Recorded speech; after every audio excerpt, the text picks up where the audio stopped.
Welcome to the Real Estate Show on KMED. Pete Belcastro and Joe Brett, the real estate guys, with you here on this last weekend of August of 2014. And Labor Day weekend upon us. Hope you're going to go out and have a good final fling before summer ends, and we're back in the fall doldrum. They're not doldrums. I like the fall. Why am I more energized on this Labor Day than I have been since 2001? And this goes back to something I used to do and love in my younger life, and used to do pretty well. What? The Mariners are in the playoff hunt. We're back to that, aren't we? Well, this is how people has been over the 4th of July for the last 10 years, so I'm really excited. This is how he entertains himself. See, instead of like reading more real estate books or something like that, Colin, he should be doing that. Instead, he's watching the Mariners. Kicks off this weekend. Anyway, welcome to the show here. To work on. Welcome to the show this weekend here on the KMED AM and FM. Pete Belcastro here with you. Now, Colin Mullane is a real estate broker with Full Circle Real Estate in Ashland. I see Colin during the Ashland tours and on our Thursday morning dates that we usually have in the morning like that. And then you decided to what kind of break away from that and get involved more than just being a broker like Joe and I are, right? He still sells some real estate. I know that. I know that. But to do that, you got to but you've taken that step. What brought that evolution to you, Colin, that said, my career and my contribution, I can do other things? It's really hard to put a real finger on it. I consider myself so fortunate to have found real estate as a career as young as I did. It's basically like when I moved into the Rogue Valley in '96, I did what a lot of people did, and I worked in the restaurant business for about 4 years. Okay, yeah. And that was really good to me, and I had 3 young children and a family to provide for, but the hours are just not conducive to family life. So I was really looking for something else to do, and I had a business degree from the University of Limerick in Ireland, and it was it's not an easy valley to find a job for a career, for a business related issue. At least at that time, it wasn't as easy for me. So I really started looking around. A friend of mine suggested real estate. He had just gotten into real estate himself, and he said, why don't you get into real estate? And I was like, I'm not sure. It doesn't sound like a fit for me, and I had a different idea of what that might be like. And the more I dug into it, the more I really figured out this is something I could probably try and be good at. And so got my license, hung my license at Patricia Sprague Real Estate in Ashland. Yeah. And I was doing that for about 7 years. And I was successful in sales. And thankfully to this day still am, because that allows me to do the volunteer part, right? You still got to pay the bills. Sure, and I'm sure it affects your business no matter what, because you're there, absolutely. It does, and actually for the most part it affects it in a positive way, which really you start to recognize after a few years. But real estate had been really good to me, and somebody had asked me to serve on a committee, and I didn't know anything about the leadership aspect of what we as realtors do or the importance of it, I think. And really, I got a strong look at what that was, and I felt very passionate about the work that gets done that I had no idea was being done by realtors. And we are involved in issues across the country at the local level, at the state level, at the national level. And the work that we do on behalf of our own consumers, very little of it is actually related to us personally as realtors. It really is about the consumer, the ability to transfer property as freely as possible, to not be encumbered by taxes as little as possible. Those kinds of things are fundamental to the American dream and to how our economy actually functions. Because believe it or not, the real estate is a huge part of the American economy. But, and I think we've learned that in the 5 years. We always knew that, but I think until we actually sat here and talked to people who have the effects of this whole industry from local, appraisers to builders to you name it, it's enormous. And just locally, I think that when you add it all up, it's probably the biggest, besides healthcare, this is certainly the real estate business itself is right up there in the top 2 or 3, I would think, in our own valley. Yeah, definitely. It's between 20 and 30% of the entire American economy is related to the housing market. A lot. From new construction to handymen, to contractors, to people that work at the Home Depot. If people didn't own homes, there wouldn't be a lot of people going to the Home Depot and garden centers.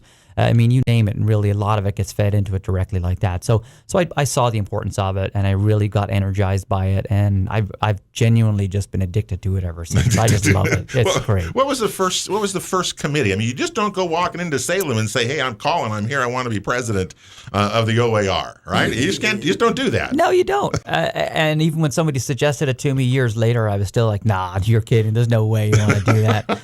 A friend of mine was asked to serve on a committee that was related. Actually, the statistics that we so often talk about on this show and that you see in the Medford Mail Tribune from time to time that are generated by the Southern Oregon Multiple Listing Service. Those were started in 2006, and Kyle Arberg, a local broker here in town, had a committee, and a friend of mine, the same guy that encouraged me to get into real estate, was asked to serve in that committee, and he said, I hate numbers. You should talk to this Colin guy. He likes numbers. Put him on there. So I said, sure, I'll go in. And Kyle likes numbers too. Yeah. And so sure enough, it was myself and 5 or 6 other brokers, and we had this great conversation about what statistics should look like and how do you make them consistent and how do you generate them in a way that the public understands if that's who we're going to release them to. And so we now have some of the most robust housing statistics from not only just in the state, but around the country in terms of how we present those. And we've got great relationships with the people that help us get that message out. And we've been doing that since 2006. Well, those are some of the best statistics, and we use them, of course, on our shows all the time.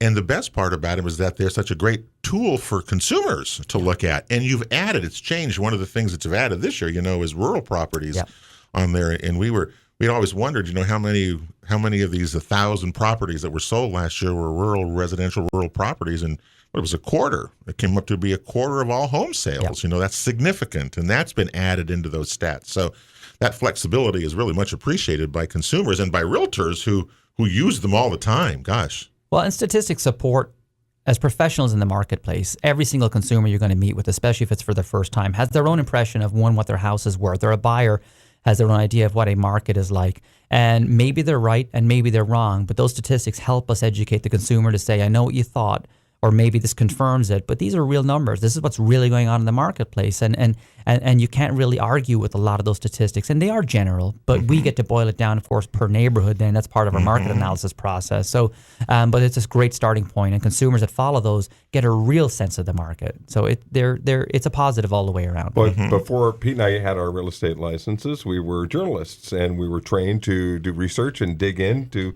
things like numbers and trends and things like that. So that's a really intriguing part of it for me is every time I go on behalf of one of my clients to learn about a certain area or a certain property, I educate myself so well about my local market, and the resources that are available here are just fantastic. It makes it better for me to do my job for my client. Well, and the real conversation we had with ourselves at the time is we wanted to be honest about the numbers. A lot of people said, the market's turning, and in 2006, 2007, it was starting to turn negative, and we were all still kind of in denial. So it was kind of like, well, how do we spin it positive? And really what we said is, our job in the marketplace is to report the market, not to create a positive spin on it. So we just got down and dirty, and we said, these are the numbers, and then we'd get to talk about it, and that served us well. That did serve well, because you can't sugarcoat something can't be sugarcoated, because it doesn't Some work. people try. And look what happened to us, you see, when we got that way. It seems as though, you travel, I know, up and down that freeway. You're like Joe and I. I mean, you go up and down. We go up there for sports games.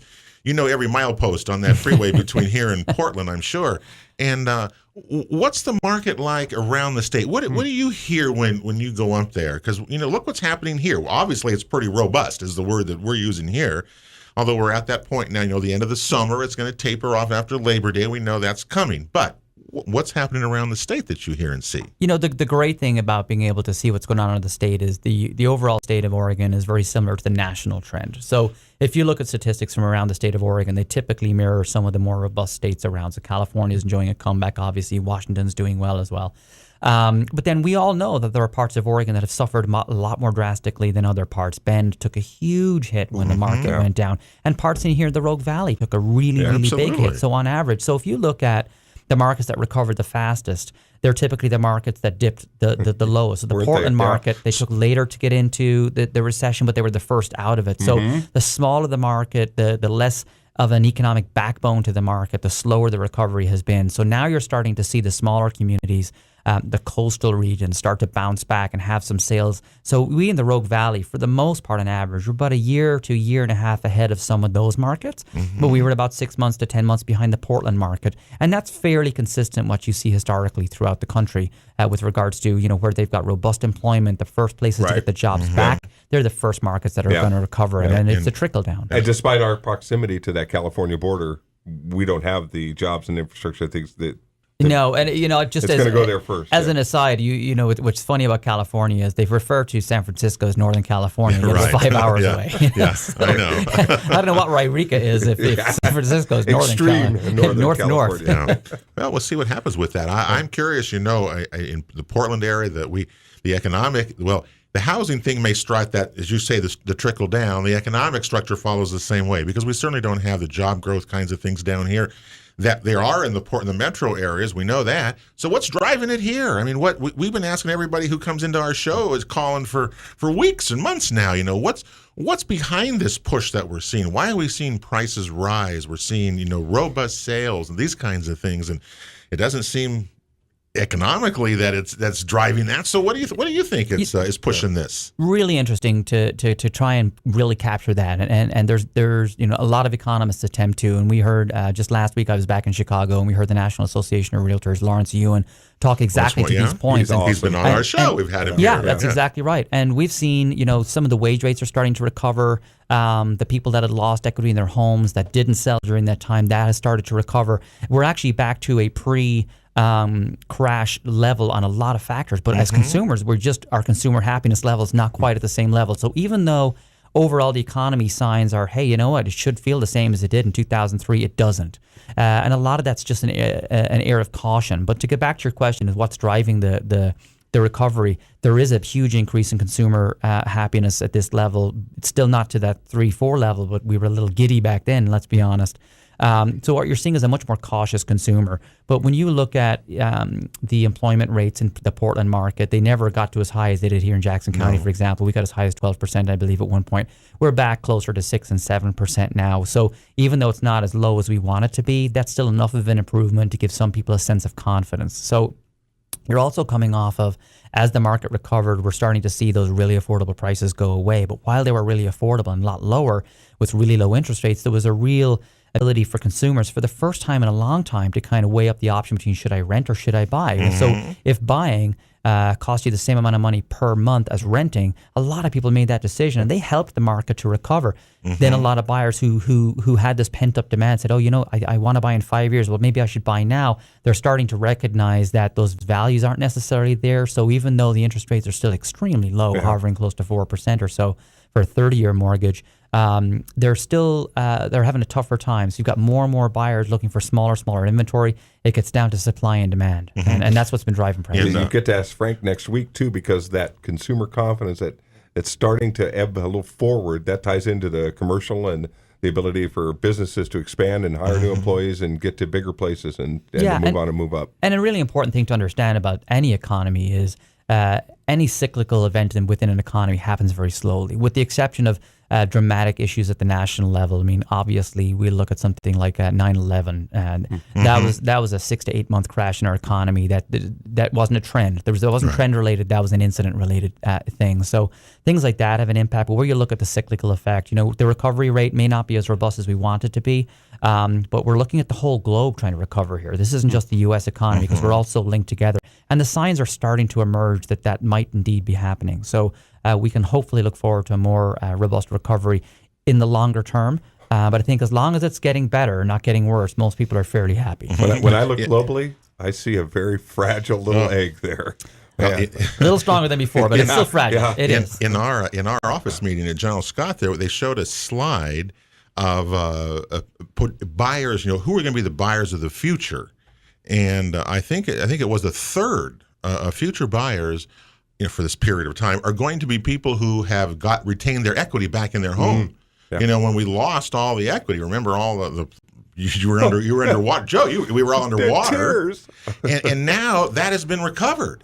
And so it seems that there's going to be a movement, or at least this is one of the predictions, that this is a group of people who are going to be out there looking to move up. And we're seeing a lot of that of people moving in our own communities. Colin, we hear from our agents, they're moving up, people are doing this kind of thing. So there's a lot of activity going on. Those are folks that were just working their jobs and paying their mortgage and their bills, and their housing value plummeted and now has kind of roared back. So they're in a good position. And that's part of the cyclical game too, is we know, we have confidence that was going to come back over time. It came a little faster than I expected locally, but so much better. It did. In Southwest Medford, where you are, you've recovered that. Some new building that over there loss. Now. Yeah, the problem we have is, from what we're hearing everybody say to us, is the rental market is so tight. There's simply no 3-bedroom, 2-bath homes. We haven't had any construction, and those that are building now, while there is some of it, it's not going to compensate for that. So we're still in this very tight market, aren't we, here in the Valley? It's still in a tight market. And, when you look at the construction industry and new construction in general, it's very difficult to take an industry that almost came to a complete halt. There was just no demand. No kidding. Yeah. And then fire it back up fast enough to meet the demand. You can't just all of a sudden wake up 5,000 people and say, go to work, and by the way, have that skill level and go get your license again and have that happen overnight. Here? Yeah.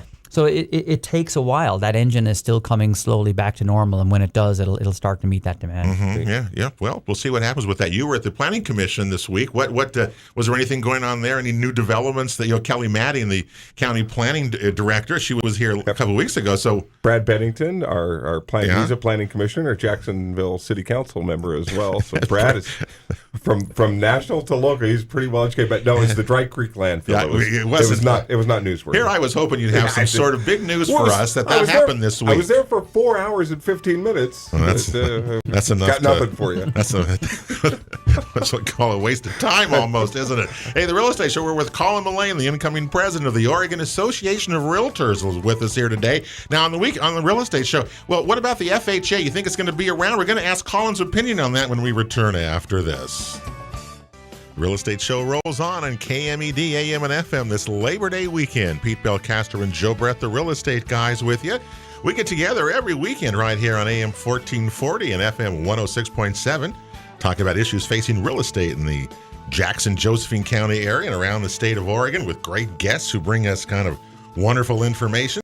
Every week, Joe, I tell you, we learn something. Our listeners to our show over these years have really... We've been ahead of the curve, because we know what's going on prior so much to what's happening. And instead of us, kind of speculating or guessing, we bring in the top guns from across the board.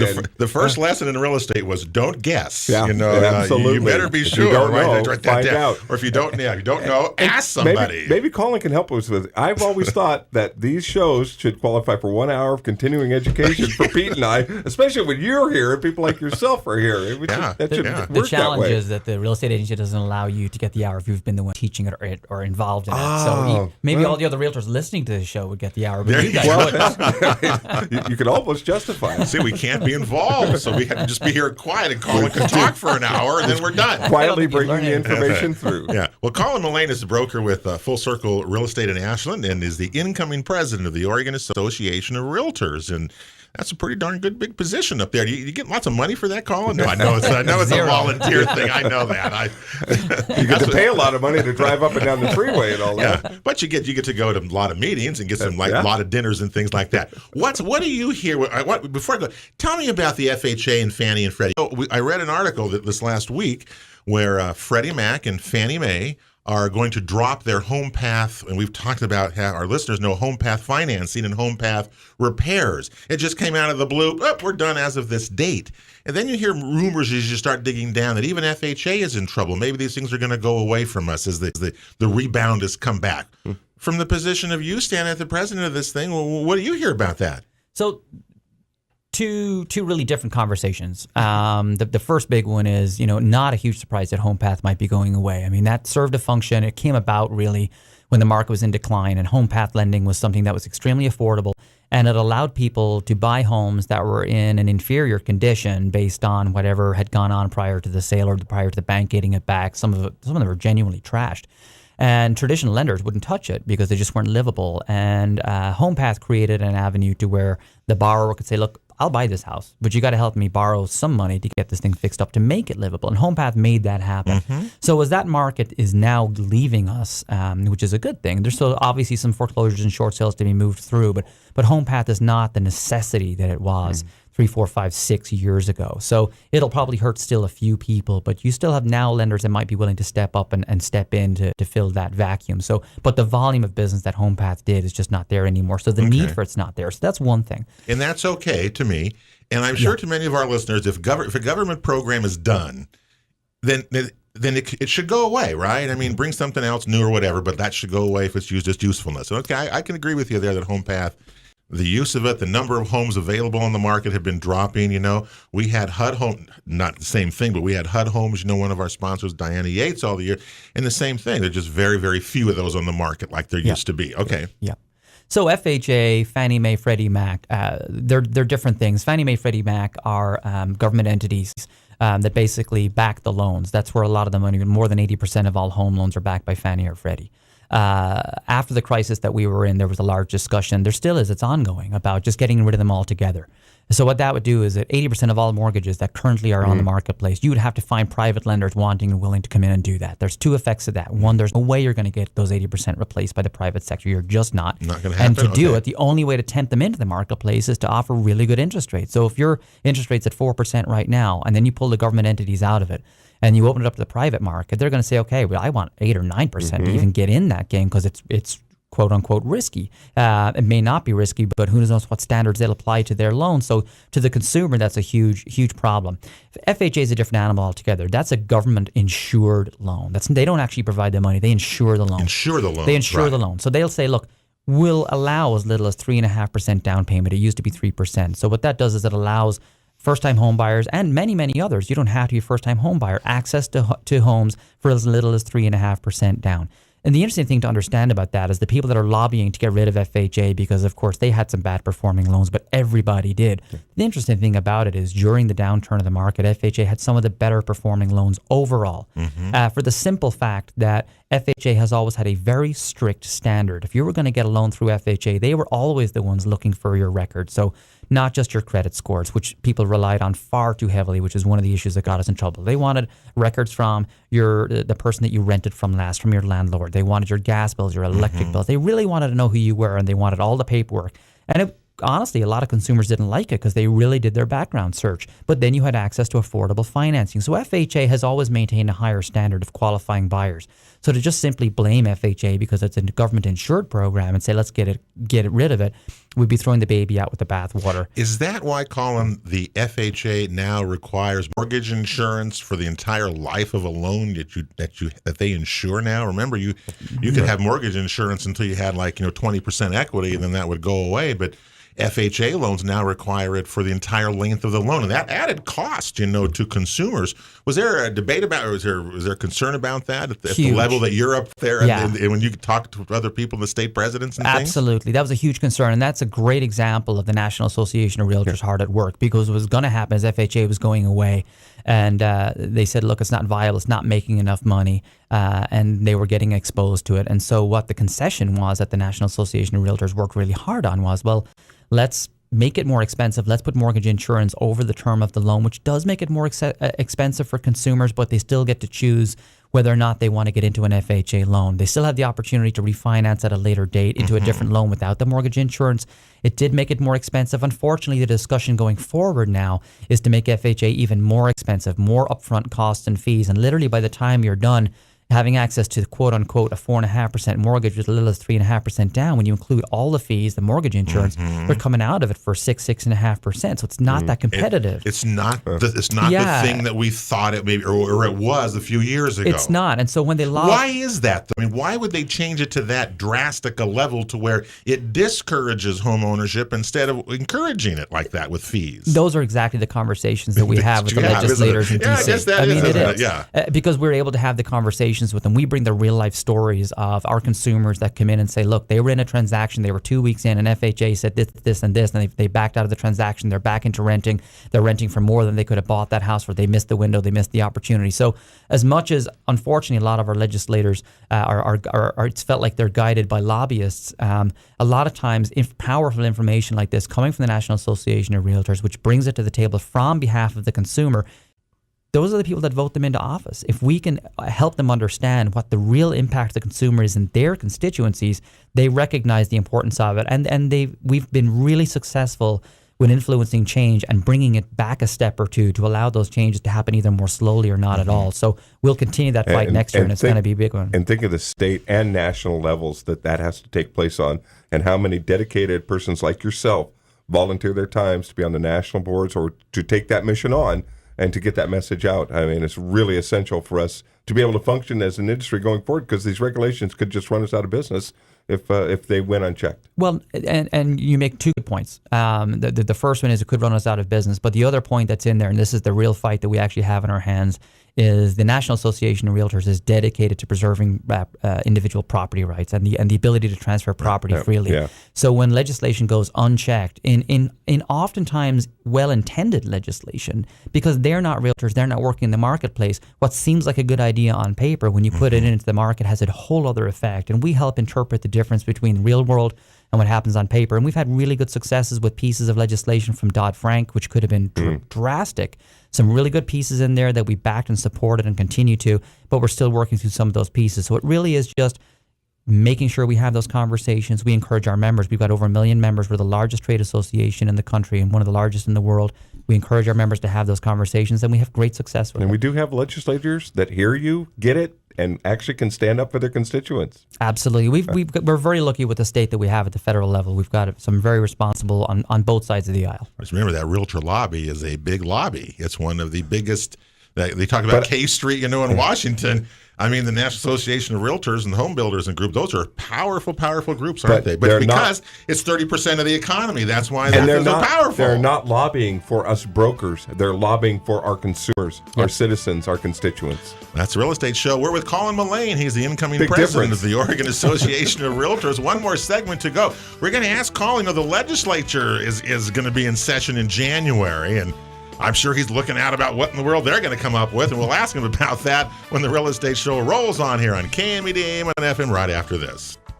Real Estate Show continues here on KMED. Pete Belcastro and Joe Brett, the Real Estate Guys, with you as we Labor Day weekend of 2014 continues on. Hope you're going to have a good Labor Day weekend as school starts on Tuesday, I guess it is, and heck, it's September. Fall is not that far away. And, of course, this is an even-numbered year, which means it's an election year, right? I mean, election coming up. And Colin Mullane, who's our guest today, he's the incoming president of the Oregon Association of Realtors.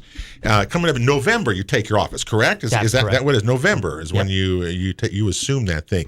Well, in January, the legislature meets, and every 2 years when they do this, it's always interesting. We have our friend Sal Esquivel comes in with us, once a year and talks about what the world goes on up in Salem regarding real estate issues. I can imagine your plate must be full with that before they even get there. Is that a way to look at that? Are you getting ready for that? Or what do you hear that may be pending out there? You've already beat back what? They've beaten back the constitutional amendment where you cannot tax the transfer of real property in our state, right? Yep.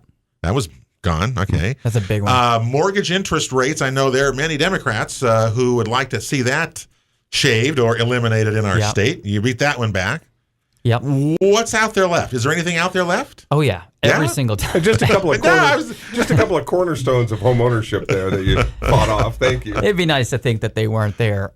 We've got. Fortunately, my plate's not as full as you would think. We've got a professional staff that monitor the activity in Salem in terms of what they're anticipating to come down. The mind-boggling facts that most people don't understand. Certainly the legislators do, but in a typical session, there's in excess of 3,000 bills that get dropped. And then you've got about 30 days to review those. So we have staff that go through each and every one of those bills.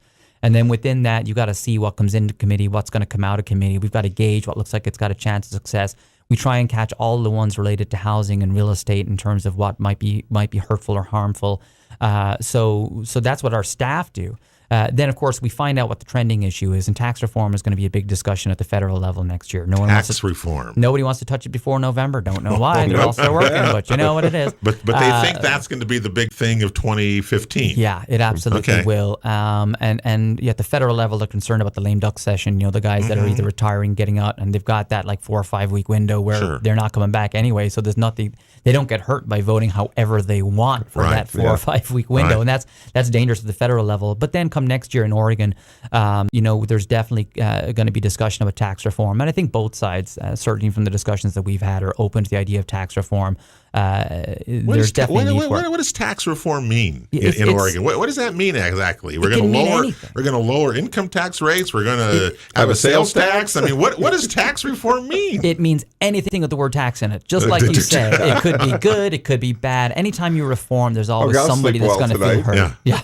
It's never going to come out not where everyone's going to, wow, that's awesome. Look at us. We're all paying less taxes. Well, then where does it come from? But tax reform, typically, if you were to look at it from the 30,000 foot level, is trying to make it so that maybe it's a more fair system. I mean, I think that a lot of people are concerned about who's being taxed at what level. You're trying to balance the concerns of the consumer and business, where you're saying, well, you want to tax business too much because they're the ones that are providing the jobs. You don't want to tax the employees too much because they're the ones that are going to go out and spend the consumer goods, which is a part of our economy. You don't want nobody wants to be taxed. But it's a matter of, how do you make it work in such a way that you can still afford to pay for schools and teachers and water and electricity and all these things that actually cost money that allow us to live in a civilized Western society. So when they talk about tax reform, everything's on the table.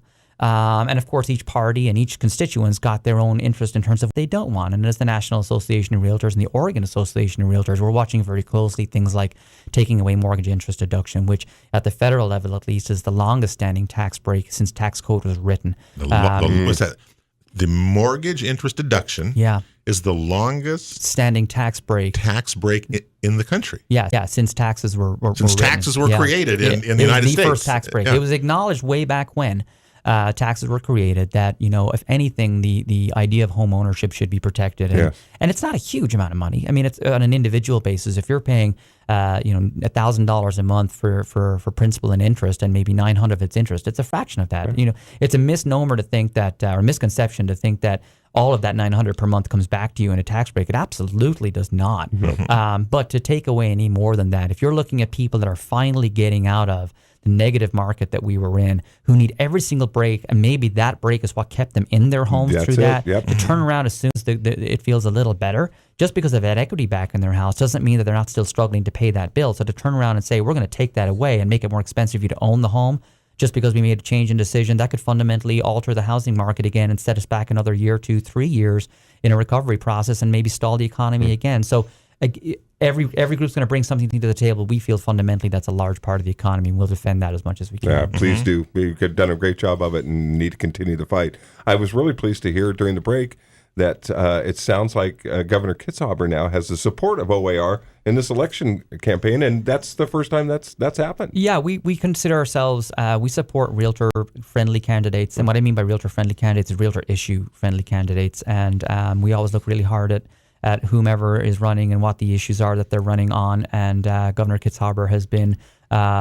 friendly to housing-related issues, supported the recovery of the economy, and we vet the people on issues, which is a really tough position to be in. It sounds like taking some work and some education, some time to get them to come to common ground. We have a very balanced committee that reviews these things. It's not a blue or a red thing. It's not an independent thing. It really is the issues. And we felt that in the last 4 years, which wasn't a perfect world, but what does perfect look like in politics? I mean, anyone can point at that. But for our issues, he was supportive of those, and we felt it was appropriate this time around to give him our support. But we watch these things very, very closely, and we support candidates from both sides all of the time. Well, we're just about out of time. So, I can't think of anybody better.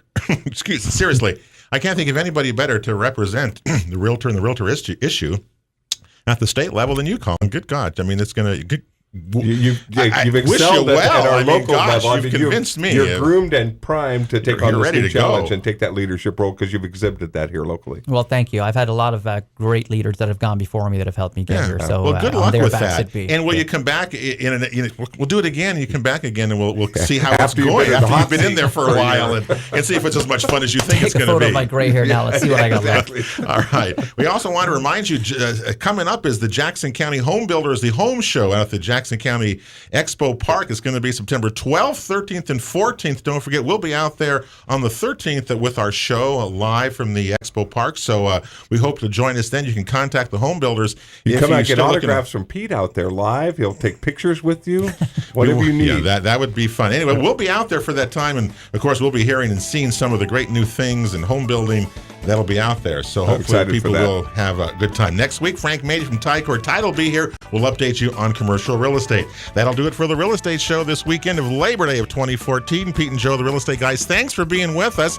Have a great weekend, and we'll talk to you next weekend right here on KMED. Have a great week, and God bless everybody.